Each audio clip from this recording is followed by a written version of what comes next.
Tatawagin ko nga si Eric. Tok, tok, tok. Nandyan po ba si Eric? Nandito na si Eric. Eric! Tawag ka ni Marvin. Okay. Eric! Tara, laro tayo. Tara, punta tayo sa park. Tara.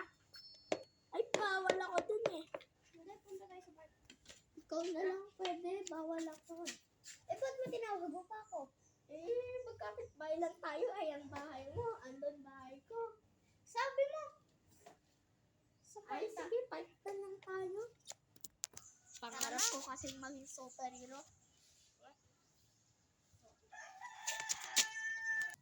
Ikaw na ang pag-asa ng daigdig.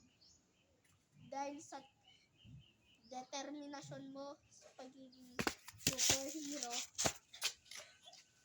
ibibigay ko ang kapangyarihan sa iyo ng super strength.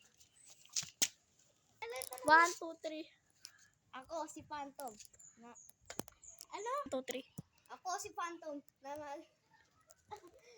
Ako si Phantom, ang magiging hari ng daigdig.